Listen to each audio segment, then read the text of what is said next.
Avez-vous les dates pour montrer à ce charmant public de venir nous voir? Donc déjà, il faut simplement réserver son dernier week-end du mois de mai. Et il y a Vernon, Louviers, Rouen. Donc comme tu disais, ce sera au Conseil Général de Rouen. Donc 29, 30, 31. 29, 30, 31, mais dernier week-end de mai. Et sinon, il faut juste se souvenir d'un nom, c'est La Gifle. Donc lagifle.com. Vous venez nous voir et vous aurez toutes les dates en ligne rapidement. On y va?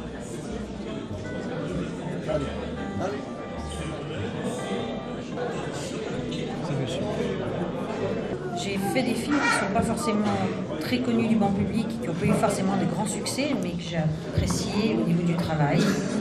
Tout bêtement comme le film La Grande Boucle, par exemple, qui a demandé beaucoup de travail en amont du tournage, pendant le tournage du Tour de France, parce que c'était pendant le Tour de France, et également après avec un autre Tour de France pour jouer les comédies avec Louise Cardinal.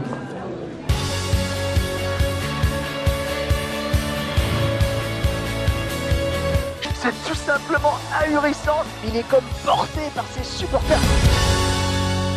Sur un film comme Star 80, où là on a plutôt des salles de spectacle, je suis montée à 7700 cachets.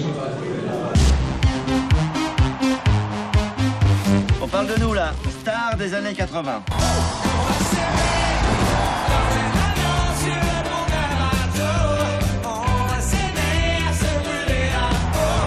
On déclare chaque figurant, on envoie une DE, pour ceux qui ont des employés, ils savent ce que ça veut dire. On est responsable d'eux, on est responsable de leur contrat. Et d'eux, pendant toute la journée de tournage, on les nourrit, on les parque, comme vous dites, mais il faut bien, à partir d'un certain nombre. Et c'est vrai que ça demande d'avoir des assistants sur ce genre de décor, c'est vrai. Le vrai Delon qui prend le volant de la chambre lapin là. Ouais. Attends, la fumée, les machins. Attention, action. Et je vois Delon qui fait. Oh, puis j'étais au fond du studio. J'étais vraiment à la 5e roue du carrosse. Je suis là. Oh, tout le monde s'est retourné en disant, mais qui c'est qui a fait ce bruit-là? C'est moi qui ai fait. Alors, ouf, c'est bon. Le metteur en scène se renseigne, il parle à personne, évidemment, comme d'habitude. Et il y a le premier assistant qui me dessus. Qu'est-ce qui te prend, toi? Mais c'est normal. Sinon, c'est pas normal. Une voiture américaine, ça ne bouge pas. Il dit à Alain qu'il ne bouge pas le volant. Parce qu'évidemment, par instinct, il faisait ça. La deuxième fois, il arrive. Et alors tout ça, ça a été un petit peu écouté au téléphone dans l'équipe. Il remet ça, tout ça. Au début, un peu comme ça. Ah, je ne dis rien, je m'enfonce là-bas. Le premier assistant me regarde avec des yeux comme ça. Et Delon repart. Et subitement, j'entends le metteur, coupez! Ah, il y a quelque chose. Et là, il lui dit de pas. Et il y a le chef machinot, René Péquillot, à l'époque, me dit, ah, t'as vu, Dada, ça a fait épais, hein. Attends, oui, il a entendu le vieux. Le vieux, on l'appelle le vieux. Hein. Ouais. Et ben, il a dit, il y a quelqu'un là-dedans qui fout la merde. Vous me le virez. Alors, c'était moi, je suis sorti du plateau. Ah bon? Ah, dis donc, oui. Après, ils ont fait la prise, donc on voit Delon qui ne bouge plus le volant. J'ai entendu, j'étais derrière la porte, j'entendais rien, mais je me suis fait virer. Je crée les musiques et ensuite je fais jouer par des musiciens. Mais il m'arrive aussi de faire du mixage, par exemple, parfois, même si c'est un autre métier, comme tu le sais bien, un autre métier dans le cinéma.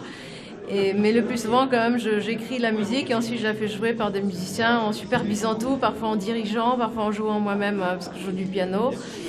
Voilà, donc c'est comme ça que ça se fait. C'est vrai que beaucoup avec des musiciens. Après, on a affaire à des ingénieurs du son parfois, à des créateurs de sonores aussi, et à des mixeurs, bien sûr. Quels sont vos projets, Sylvia, actuellement, dans la musique? Actuellement, j'ai un film qui va commencer, qui va être tourné en mois de mai. Donc, je vais en faire la musique. C'est une fiction sur un luthier. Donc la musique est importante, le son est important aussi dedans. Voilà, c'est mon prochain projet. Après j'en ai d'autres, mais je préfère pas en parler encore parce que voilà, tant que c'est pas encore signé. Moi je suis actuellement en projet en post-production avec Jeanne Romana sur un court-métrage, mais je peux pas en dire plus pour l'instant. Voilà. Les projets futurs sont d'ordre documentaire. Et vous êtes toujours fidèle au poste chaque année avec Michel pour Images et Son ici à Saint-Aubin. Avec grand plaisir. Oui, depuis 3 ans, nous sommes invités et très contents de participer à cet événement qui est quand même un rassemblement de plusieurs métiers de cinéma. Merci à vous deux, c'est gentil. Et à bientôt à Jumièges. Très bientôt. Intervenante à la FEMIS, une très bonne école de cinéma en France, une école publique qui forme des futurs réalisateurs, futurs chefs opérateurs, futurs ingénieurs du son, futurs producteurs, futurs distributeurs, futurs scripts, futurs monteurs. Ils ont regardé le film, le court-métrage, et je leur ai fait écouter des sons que j'avais enregistrés avec un petit enregistreur stéréo. Et alors là, ils se taisaient, ils étaient vraiment dans le décor dans lequel j'avais pris ces sons, à savoir c'était sur un bateau à Paris, dans un avion qui revenait de Pékin, donc le décollage et tout ça, et ils fermaient les yeux, ils étaient dedans. Donc comme quoi le son est vraiment un vecteur parfait pour le dépaysement. Voilà. Vous êtes contente de votre première venue aujourd'hui à Saint-Aubin? Je suis ravie. J'ai intéressé des jeunes, même une petite fille de 7-8 ans qui décollait plus d'ici, qui a entendu tous les sons, qui a regardé le court-métrage, qui a amené son papa, qui lui a demandé de faire la même chose qu'elle. Après, elle ne voulait plus partir. J'ai eu la chance dans ma carrière d'avoir un gros morceau de boulot au travers de la série qui s'appelle Sous le soleil, que beaucoup de gens connaissent, 500 épisodes. Moi j'en ai écrit 30, je suis un auteur dit historique de la série qui a vraiment occupé ma vie pendant 15 ans pratiquement. Donc, Comment ça, on se partage le travail? Toi, tu vas faire un genre d'épisode, une direction d'écriture qui réunit en début de saison, ce qu'on appelle une saison, c'est 13 ou 26 épisodes, qui réunit des auteurs. Et on va discuter, on va dire voilà, qu'est-ce qu'on va faire, est-ce qu'on tue ce personnage-là parce que c'est le comédien qui nous a embêtés pendant toutes les saisons précédentes où il demande trop cher, ça fait beaucoup.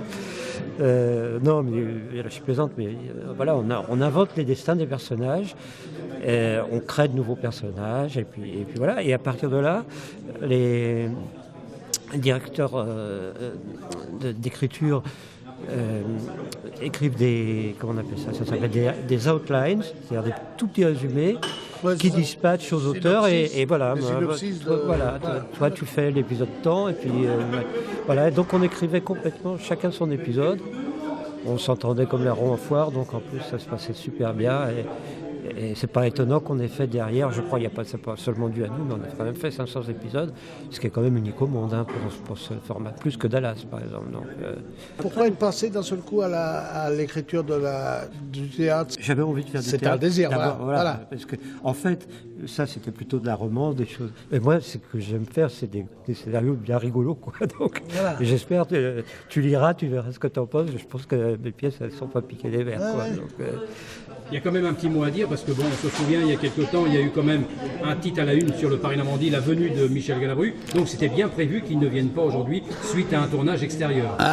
Oui, c'est ça. Il faisait du théâtre et il y a eu un imbroglio, des erreurs de chaque côté parce que c'était en accord avec l'agent de Michel Galabru et Michel lui-même et son fils, comme ils font une pièce de théâtre en famille, avait pris des engagements d'un autre côté. Donc c'est François Corbier qui est venu. Oui, non, mais lui il est venu en ami. François, c'est un copain et il vaut bien parce qu'il est content de venir aussi. Il est venu avec son épouse et avant de partir ce jour même pour le Sud, pour Lyon déjà. Il a quelques dates à faire en concert qui, je souhaite, il fera beaucoup de monde. Merci Michel et Daniel. Merci à monsieur Patrick Bancarel. Voilà. Merci à vous. À bientôt. À bientôt.